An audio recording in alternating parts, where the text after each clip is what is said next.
Alright, welcome back after a pretty shitty weekend of NC State sports. Football didn't get it done in Tallahassee, and basketball we'll talk about later, but it was ugly. Yeah. Football, well, started really great and eerily similar to last year's game in Raleigh from start to finish, actually, unfortunately. Really hate to be the I told you so guy, but the running game was a disaster. You know, a lot of people thought it was going to be all right after BC, but I told you last week it was fluffed up with long runs. And when you don't have those in games against tough teams, it really shows. Jay Sam, 7 carries for 23, but a long of 14, so the other 6, 1.2 a carry. Hines, 3 for 18 with a long of 14, so the other 2 yards per carry. Nichols, 3 for 14, long of 9, the other 2.5. But our leading rusher, who was our quarterback, averaged less than a yard a carry if you take away his 1 12-yard breakaway. And a lot of that wasn't like a design run. It was more of a scramble because he had to type of deal. So let me ask you a question. Where was Gillespie in all this? That's a good question. I have no idea. Is he not showing up in practice or what? You got to think he's our best available back. Maybe Nichols, but these guys are getting 3 and 7 carries, and then Gillespie gets none. Yeah. What's that about? Yeah, I don't know. There's got to be some explanation, but it's not really being made public. Did he play at all? Let me check the box score while you're talking here, but I don't think so. I don't remember him being in the game. Yeah, and that's just awful numbers across the board, and that led to an abandoning of the run. I mean, running backs had 13 carries the entire game, and we had the lead for a good chunk of the first half, so that's when you think of, pounding the ball, but we couldn't. We ran a lot of east-west, and that's just not going to work. That we don't have the personnel left for that.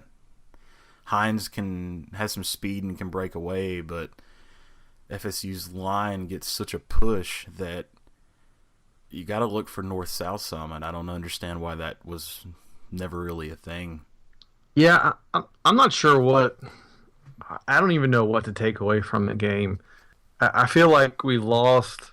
We had opportunities. They gave the ball to us 5 times, especially early on. The first play of the game, we get the ball on their 10-yard line or whatever, and just 3 awful play calls. Yeah. And settle for a field goal. And, I tweeted out during the game that it's something Steve Logan said a long time ago is field goals early, lose games late. And he's exactly right. You got to make those. You got to make those count, those opportunities, and we didn't do it for whatever reason. I wonder if part of it is, the first 10 plays or whatever are always scripted, and then now you have to flip it, and you're on the 10-yard line, and all right, now what do? You call a terrible Jacoby run to the short-sided field. I don't know. They relied on him to run a lot, which I thought was weird because while he is elusive, he's not fast by any means. He just, I don't know. It was really strange. It was a good start, but it was a bad start, if that makes any sense. Yeah, I think the offense wasn't planning on being on the field, and then all of a sudden they're on the 10, and I think that's a tough way to start. Play calling didn't help them in that regard, but I think it could have been a bit of being unprepared for that situation. Which is weird because, we're typically one of the better goal line teams, red zone teams. Yeah. If you look at our percentage-wise, I think we've punched it in 26 times and only attempted 6 field goals. Yeah. I don't know. Looking at the box score, it looks like Gillespie had 1 reception for 9 yards, but no carries? I don't know. That was strange. Yeah, I don't know. I feel like he should have been on the field. I mean, it wasn't getting done any other way, so what could it have hurt? Right. And I don't know. Like the only other thing I can think of going back to the first possession is yeah, we generally convert pretty well in the red zone, but we've usually had at least a few plays to try and figure out what they're doing defensively at the time. Right. And it was just going in blind, just going off tape, and that's it. And you got 3 plays to score. And I think that just kind of... Hey, throw it to your NFL tight end. Well, there's that, yeah. The guy all he does is make ridiculous catches. He made a few ridiculous catches in this game. I mean, especially early on. Go to him. Go to J-Sam. You don't run a Jacoby terrible run and then a sweep to the short side of the field. I mean, it was just... That was really frustrating. I was kind of upset at that. That's a wasted opportunity. Yeah, just no running the ball leaves us throwing almost 50 times. Right. And we've relied on the run all year, and that's a big step to take against a defense like Florida State. That's just not good, you know. So here's my take on it. And early in the year, I was like, oh, can Jacoby throw the deep ball? And I think we've seen it.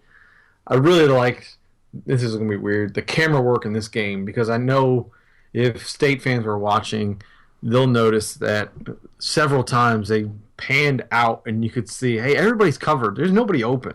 Yeah. I mean, there was nobody open several times. The Florida State guys were just blanketing us. So part of that comes down to, all right, the O-line, right? BC's good, number 1 ranked defense, whatever, but 10 out of 10 times Florida State's going to have better athletes up front. And it showed. They were putting a lot of pressure on us, and between guys not being able to get open and Jacoby not having time, it was a bad combination. At the same time, I understand we have no O-line depth. We just haven't, right? It was supposed to be Tom O'Brien's thing. He left us with nothing, et cetera, et cetera. People have to understand it takes time to develop. You can't just recruit the stud defensive linemen who are strong and can get bull rush, which is what we're doing, and doing it well. But for the offensive side, you have just a little bit more technique to it. You got to, communicate, you got to work together, et cetera, and do these other things. But if you look at the foundation, you have McGirt, Richardson, and Prescott. They're all 4-star guys. That's a good foundation to got. And the other 2 guys who are play next year will be Adams and Tyler Jones, both who are playing this year. So at least they'll be experienced. And Adams has been playing for 2 years now, so he should be, perfect fit in there. So there's potential for the O-line. It should get better. It just takes long. I think it's one of the longer positions to develop. The right position, I think. I mean, is there a tougher position to play in football? Quarterback maybe, but overall, toughest / most important.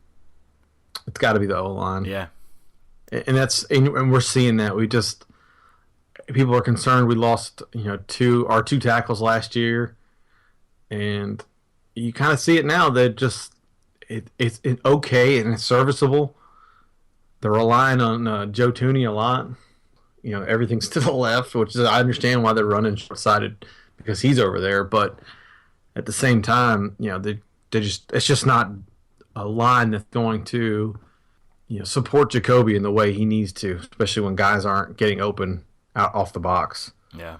So part of that, and so then here's my beef with it is play calling. I think the play calling has got to adjust for these situations. I don't know what it is, but you look at teams like, I don't know, ECU and even Baylor like 5-6 years ago before they got really good consistently, they're still scoring a lot of points with inferior athletes. And even Oregon, Oregon's recruiting class, they're typically in the 30s in their rankings, but they score a lot. I just think there's something to, they're sticking to their guns with wanting to run the ball, which, I get. But when you don't have your 2 best running backs, hey, guys, it's time to adjust. It's time to throw it or time to get a little bit more creative. I don't know. Carolina scores at will. Doesn't matter who they're playing. We should be able to score more than 0 points in 3 quarters of football. Yeah, and, people weren't crazy about Tom O'Brien, but he did a good bit with 2- and 3-star athletes because he tailored the offense to what he had. and he Right. did do that well. So there's things to take out of the previous regime that we could learn from. Right. But it's just that's not the kind of team they want to be. And like you say, I respect sticking to the game plan, but the fact is, the offense was a great offense with Shad and Days. So Shad leaves, and then it's a good offense with Days. So now with no Days, it's just kind of up in the air, and they're going to have to decide whether or not they're still good. And they've only got 2 games left in the season to do it. Yeah. Anybody would be in a tough position when you lose your 2 best players or your 2 best Yeah. running backs, especially at one position, right? So now that's when I really put pressure on the coaches to say, hey, all right, we've got to adjust, right? This is not going to work because we don't have Matt and Shad, so we're going to try to do this, or we're going to need to I don't know, open it up a little bit to a little bit more creativity, right? And that's the adjustment I want to see. The yards. I think the yards per carry numbers were 6.3 per carry when the team has Matt Days, but now they don't have Days. It's 4.8. I mean, that's a yard and a half difference. That's a big difference when you're talking football. Yeah. And it's only as high as it is because of the 1 or 2 long runs they have. Right. It's And bad. that's frustrating. You've got to switch it up. You've got to change something because it's either that or you put in Gillespie or Nichols or Hines and give them 20 carries and see what happens, right? Yeah. Kind of get into rhythm. Gillespie, who was our one of our highest rated recruits coming in last year, doesn't get any carries. I don't know what they're thinking. They played well early, and then all of a sudden they just clam up and don't do anything. Yeah. It's tough too because we know that Frazier's sitting there, but you can't burn his shirt this late. Not for 2 games. Yeah. People are talking about it. No, absolutely not. I'd rather lose the 2 games than keep him an extra year. 2 games when he's got, when the O-line is questionable. And he's kind of hurt too, isn't he? He hadn't had. I think he was earlier in the year. I think he's fine Oh, now. yeah. By all reports, and I think Dorn said it actually a week or 2 ago, how he's just killing it in practice now. Yeah. He's leaner, he's faster, he gets it. He'll be a game changer when we get him in.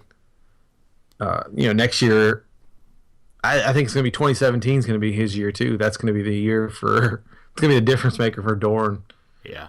That'll be Jalen's second year starting. He'll have Frazier, who will be a redshirt sophomore. Yeah. He'll have a stud defensive line. No matter who's still here, those guys we're all still young at the defensive line, and the offensive line should, by all accounts, be better. Right? I think that's going to be the year that's going to define him, and I think that's when we'll really see Frazier. We'll see him next year, obviously, but it'll be in a role like you'll see in Gillespie and some of the other guys this year with splitting time and whatnot. Yeah. I guess just to close up the Florida State recap, defensively, just really a hell of a game.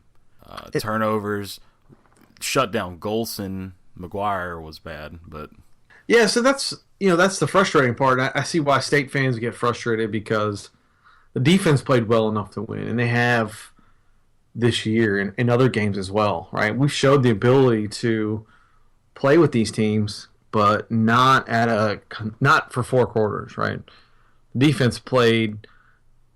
Anytime you get 5 turnovers, you're thinking, hey, I got a chance to win, but the offense did not help them out at all. no. I don't know if it was like 10 points off 5 turnovers. I mean, that's terrible. I really like the young defense. I think they played well enough.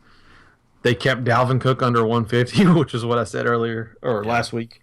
You had to do it, and the difference was when they brought in McGuire.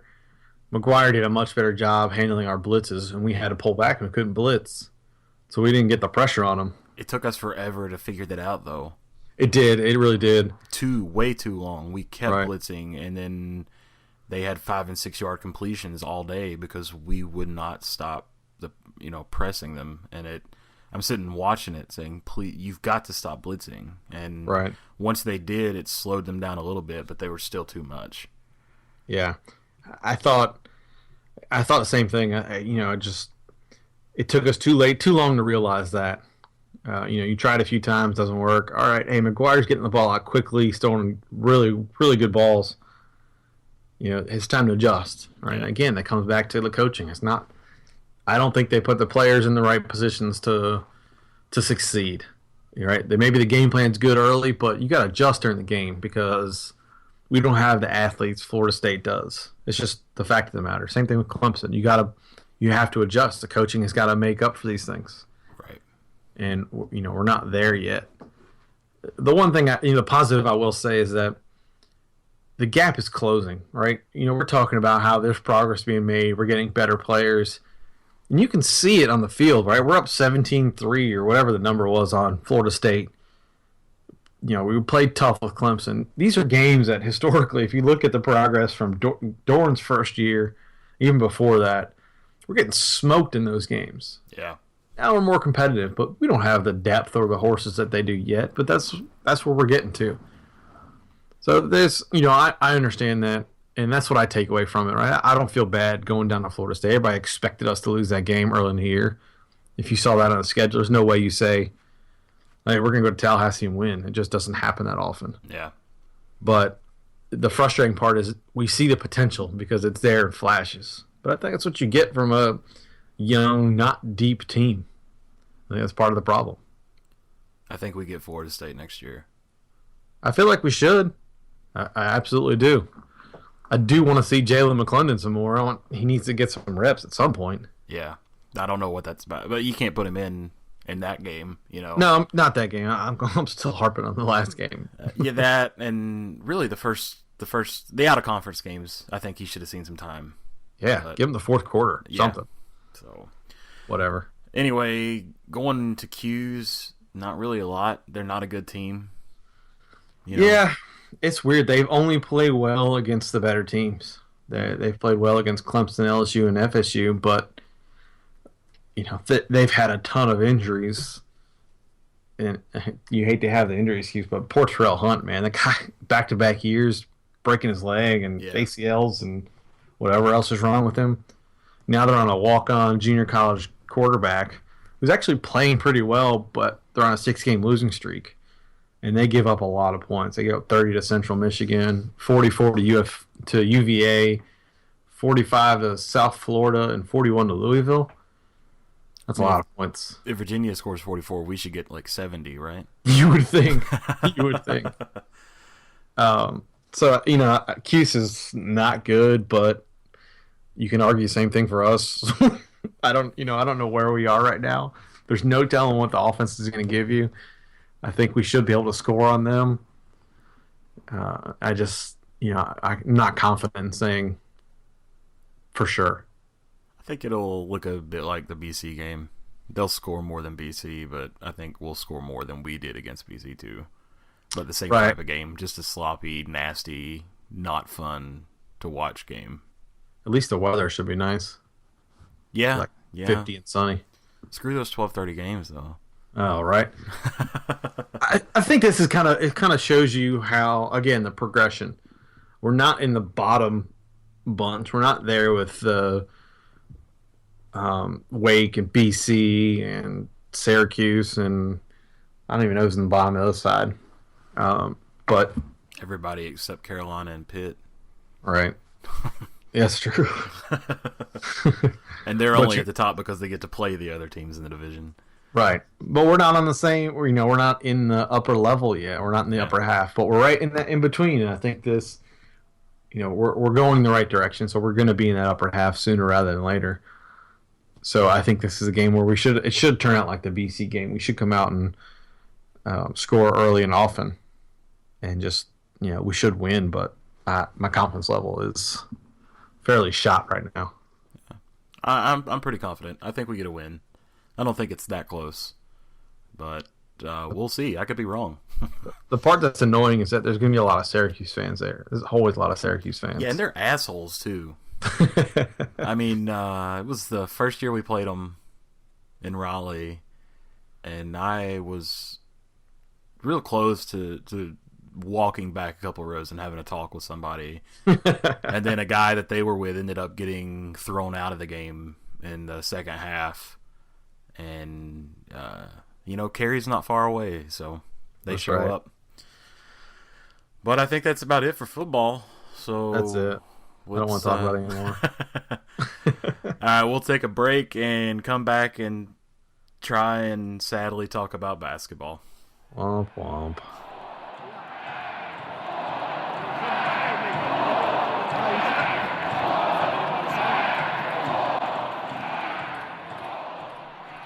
If there's one thing State fans do well, it's tailgate. And I know for me, the most important part of a tailgate is a well-packed cooler. You have to ask yourself two questions. How clean is your cooler, and how cold are your drinks? Nobody wants to reach into a dirty cooler and grab a warm beer. Now, I've put rock salt in my coolers for years to try and chill beverages a little bit quicker, but a lot of times I'll either use too little or too much, and I'll have a can filled with slush. I'm also guilty of being a little bit lazy when it comes to cleaning the cooler after I'm finished with it. Then I found Frostbite Cooler Salt. This isn't just salt, it's salt combined with safe and organic ingredients that clean your cooler while it's getting your beer super cold. The really cool part is that it doesn't just clean your cooler, but it cleans everything that goes into it. So when you pull that beer out, it's not just going to be super cold, but the can itself is actually going to be germ-free. And it comes conveniently packaged with the perfect amount to sprinkle over 20 pounds of ice. You can find it in a growing number of stores in the Raleigh area as well as online if you're outside the Triangle. So check out coolersalt.com, that's COOLER salt.com, to find the closest location to you and see how you can have a clean and cold cooler every time. Frostbite Cooler Salt. Colder, faster, cleaner.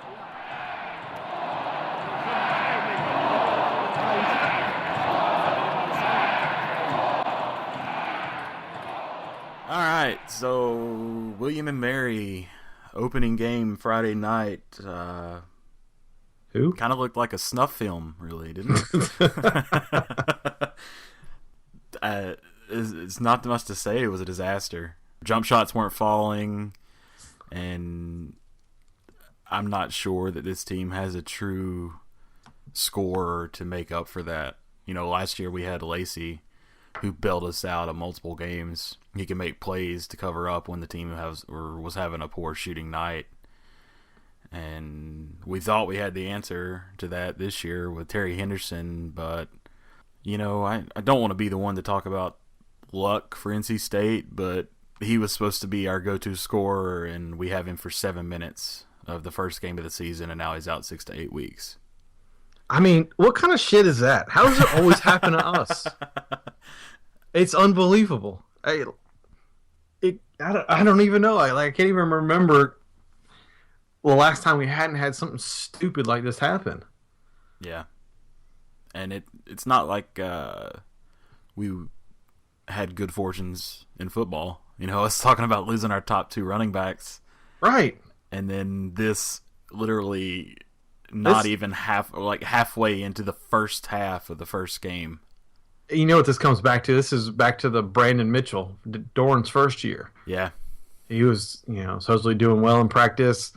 Comes in the first game, drives down the field, first drive, second drive he gets hurt, out for 8 weeks or whatever. Yeah. Like, holy shit. How does this happen every time? Well, I think the good news is that Maverick Rowan is a little bit better of a replacement than Pete Thomas was. I would rather have Maverick playing football than Pete Thomas. Yeah. That's how I feel about Pete Thomas. So the only thing from the first game you can take is Abu and Caleb had good games. Yeah. Nothing else really, though. Cat had a horrible shooting night. The one good thing about him is that he played 40 minutes and only had 2 fouls. So apparently he's figured out these new bullshit touch foul rules, which is good for us. Because if he's out 5 minutes of a second half, we're screwed.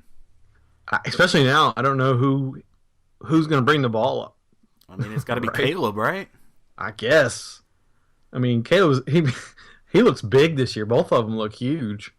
Yeah. He'd be They a got big those point guard. Robert E. Lee beards going on, too. So Yeah, those are awesome. Yeah, aren't they?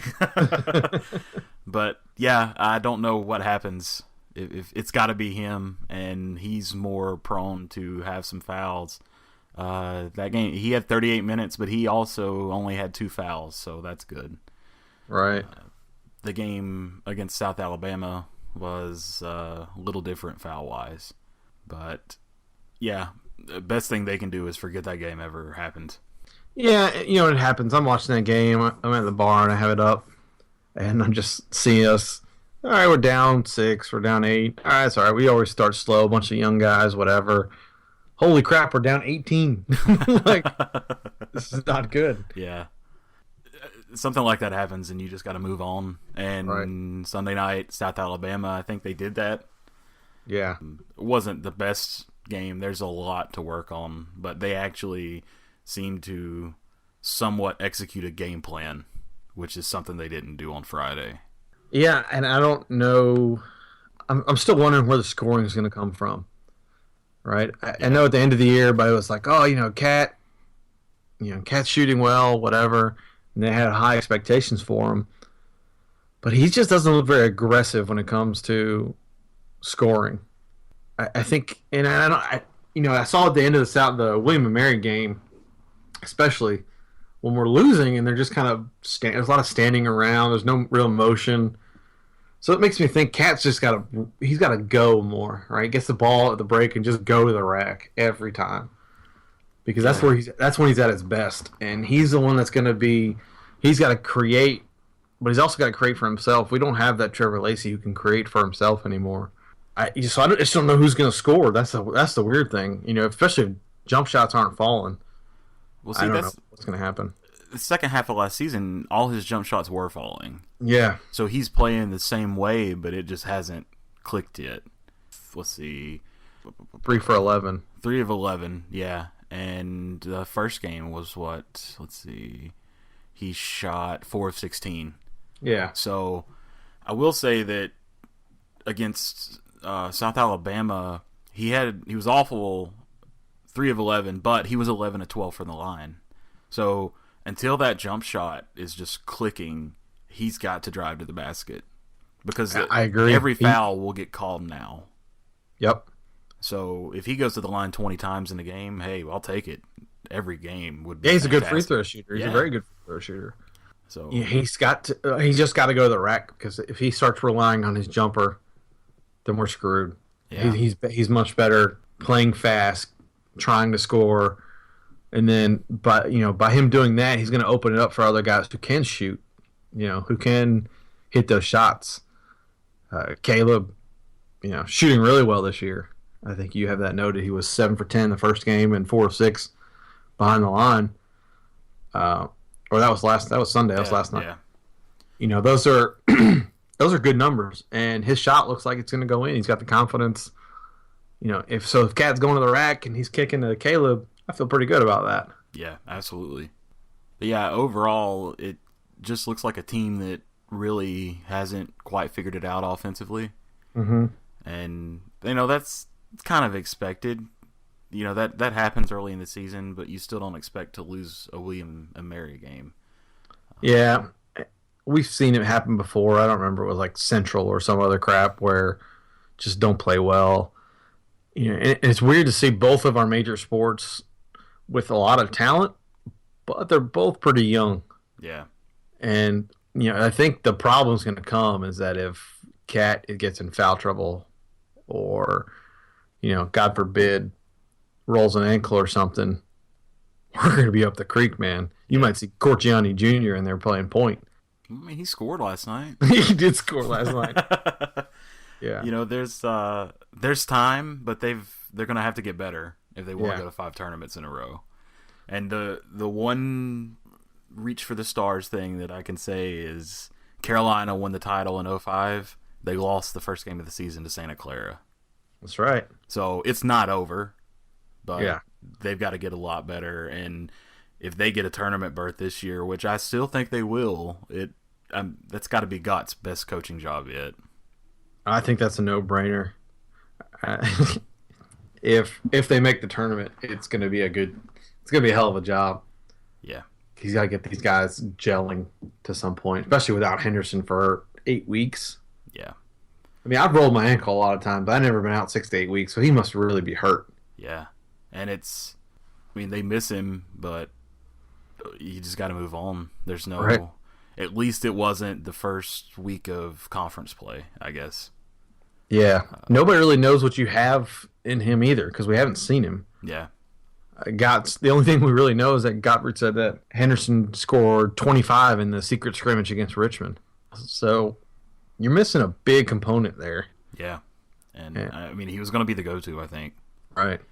So we went from, Trevor and Ralston last year to not having that player. Right. Ralston could hit some big shots outside especially, and I think the only upside of Henderson being out is that it means a little more playing time for Maverick, which has got to be the best name in college basketball. Oh, yeah. So, I mean, he's not afraid to shoot, which can be a good or bad thing. He went 6 of 15 against William and Mary, but then 5 of 10 against South Alabama.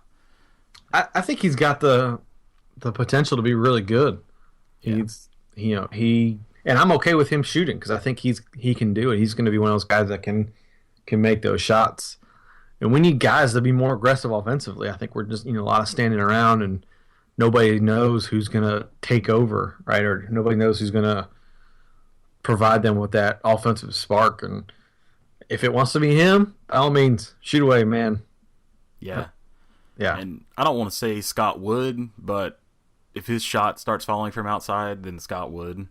But with a better inside game. Right. I was gonna say he's faster than Wood. He's taller than Wood. He's got a little bit more. He's got another dimension in his game that Scott didn't have. But you won't see many shooters like Scott Wood that could fill it up. Yeah. Yeah. So if he can get his outside game even 3/4 of the way to where Scott Woods was, then he's going to be a hell of a player. Who's that kid on Virginia? Was it Joe Humphreys? What was his name? What was his name? I'm not sure. I think it was. Where he just did it all. He scored. He shot from deep. He played defense. I think that's kind of what you have in Rowan. Maybe Matt Harper. If you want to go way back in the day. Yeah. I think he's got a little bit of all of everything, and I think that's what we'll see from him. But I'm okay with him being aggressive now. But shoot it, man. I just want somebody to shoot it. Yeah. I will tell everyone that I'm sorry, but I'm from Catawba County, so his name will always be Maverick Rowan to me. But it's funny, at the South Alabama game I'm listening to every time he scores, they're like, Maverick Rowan. And I'm like, no, that's Rowan. What are you talking about? So, anyway, you can't really read too much into basketball right now. It's going to take about a month to figure out what they got. And it's still football season, so yeah, let's focus on what really matters, people. Yeah. IUPUI Wednesdays should be a win. If not, we got problems. So right. That's all you can really look for now. I agree. Anything else, man? I don't think so. All right. Well, we will get back to you next week after a successful basketball run and win against Syracuse. By all means, let's this week be better for State fans, man. Or just something good happen for us, please. Yeah, right? That's all I'm asking. Something good, please. All right, well, that's it. Go Pack. Go Pack.